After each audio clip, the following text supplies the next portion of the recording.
Hello, good morning. Today I'm going to cover a case study about education verification in India. It's a unique case study, and before I jump onto it, let's talk about what really an education verification is. Education verification basically authenticates candidates' educational claims directly with the registrar and the administrative offices. We compare claims made by the candidate with information on the official files and alert you about any kind of inconsistencies that we discover. Now, what is this all about, this presentation? This presentation or this case study is about applicant created documentation, where applicant generates fake documentation about their education credentials using existing university documentation or using someone else's credentials and posing them as their own, or using existing university stationery to show the authenticity of the reply that they create. And slowly candidates are getting more creative. Please note that the university and schools in such kind of documentation are not diploma mills. Such cases are not frequent, but their occurrence is increasing day by day. So the case study that we are going to cover today is for a university called Veer Bahadur Singh Purvanchal University. Veer Bahadur Singh Purvanchal University is a very well established university which was set up in 1987 in a town called Jaunpur in state of Uttar Pradesh, as you can see on the map. It's a state government owned university. It's a very big university which has more than 300,000 students enrolled at any point of time. It's a residential plus affiliated university where there are many number of colleges and institutions which are affiliated to Veer Bahadur Singh Purvanchal University. It has about 350 graduate and postgraduate colleges which are affiliated. So you can imagine how old this university is and how large this university is.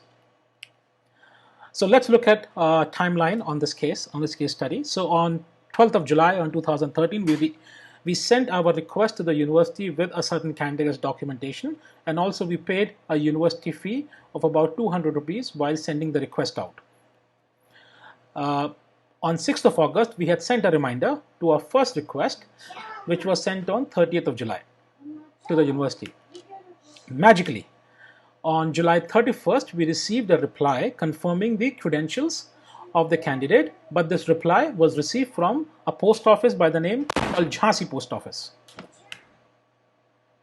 The letter formats were incorrect, the envelopes were incorrect, the stationery used was incorrect. Even the response sent was from 300 miles, which is about 80 miles away from the university. On 12th of August, we received a reply from the university requesting for all year mark sheet and also a fee of 500 rupees. That is additional fee that we have to pay. Initially, remember, we paid a fee of 200 rupees, but now university is asking for additional fee of 500 rupees because now the fee has changed to 700 rupees. We send the request to the university with copy of degree and mark sheet that we received after contacting our client, and the additional fee was also sent to the university. But as soon as we sent the request, by September 10th, we received a second letter confirming the credentials of the candidate. But this time, again, the letter format was incorrect, and we're going to talk about more further. But by October 27th, we received the final response from university where provided credentials were fake as per the university. Now, the question is, what we received on July 31st and September 10th, those two replies, how come we got these replies? Was it an applicant or someone from the university was involved sending us those kind of replies? As we move further, we're going to see some exhibits and see what kind of information we received. So let's look at the first reply that we received from the university.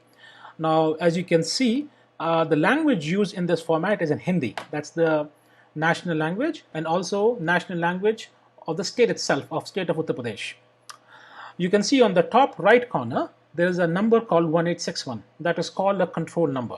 Now this serial number is visible on the letter, is also visible on the top of the envelope that I'm going to show in the next slide.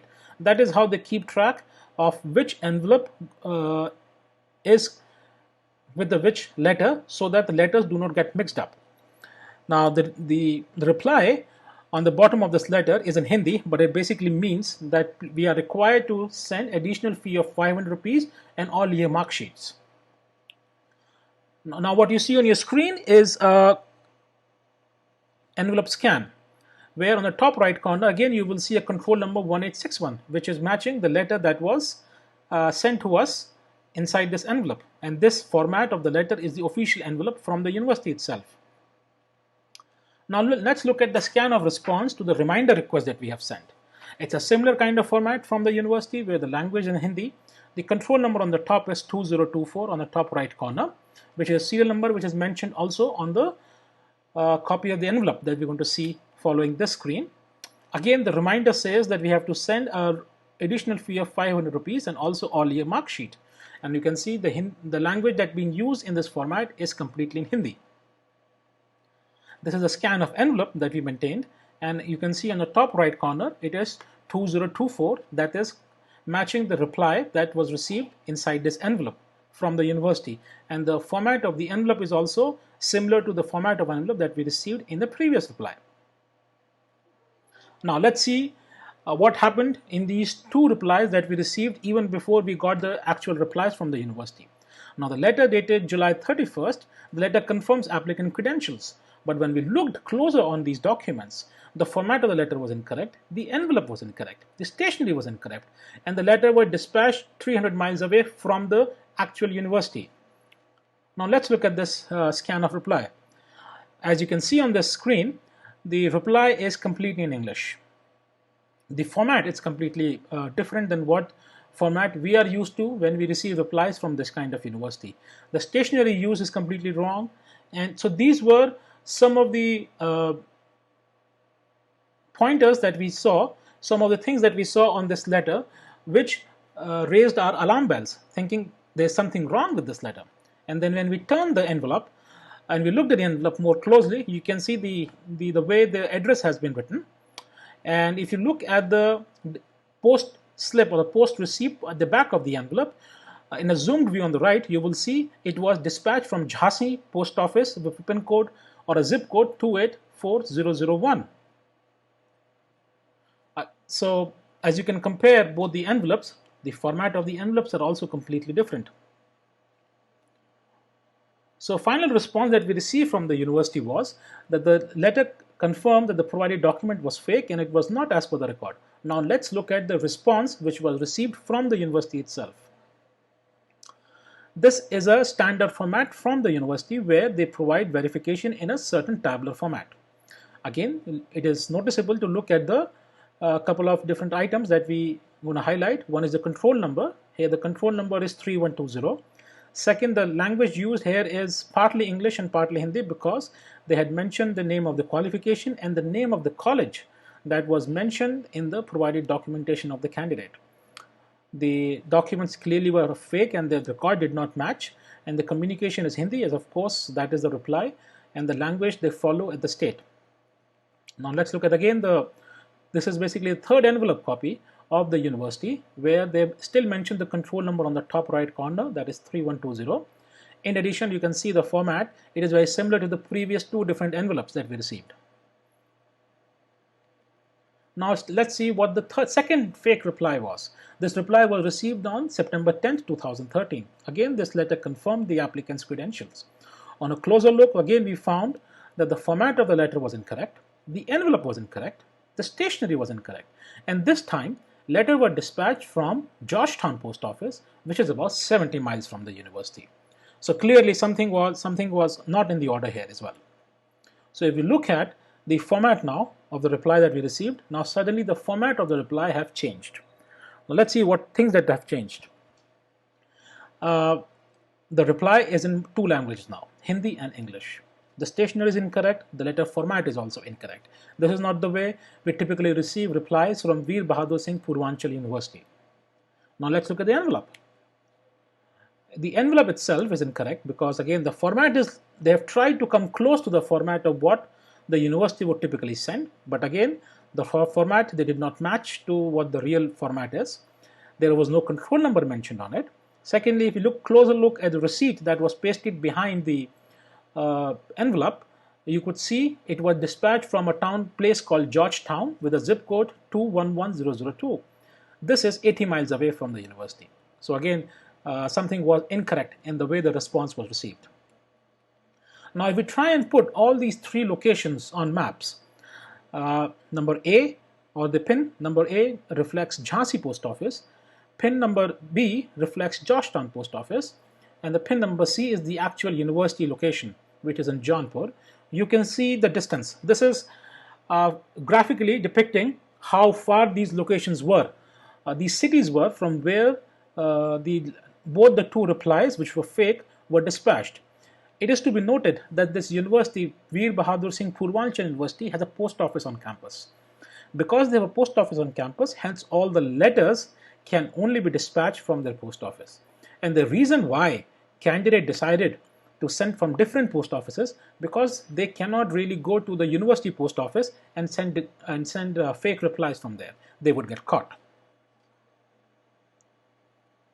Now, if we put both fake replies side by side, just for comparison purposes, you would see that the both replies itself are completely different to each other. And something was definitely going wrong here. The formats are incorrect, the language is incorrect, even the content of the reply is also incorrect. But again, when we see the actual reply from the university, where university with the control number 3120, the reply, it clearly says that documents are fake. I would go back again to the previous reply to show you a difference. As you can see here, both the replies are of completely different format versus the reply that you get to see now on your screen. Now let's look at the degrees, compare. The actual degree is on the right hand side and the fake degree is on the left hand side. As you can see, the formats are a little different, and that's the way the documents has been altered while providing the documentation for verification. Now let's look at the mark sheet as well. So this is the close comparison. This is a close analysis that we did when we received the mark sheet as well. As you can see on these mark sheet that was provided by the candidate, the marks are absolutely same, received in 2 different semesters. That is not possible. Even the signatures that you see on the bottom part of the mark sheets are also not possible, because those signatures are absolutely the same. They are year apart, but the template used to make these kind of documentation is absolutely same, and which is really not possible.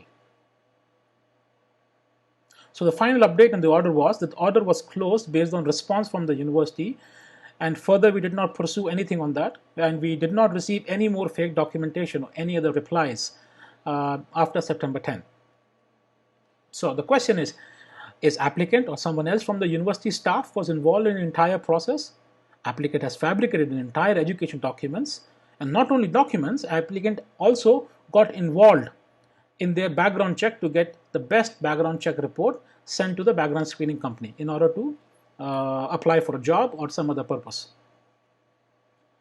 Now let's look at the importance of university fee. Like in this case, we paid the university fee, and hence a genuine reply was received. If a university fee is paid, we can expect an authentic response from the university.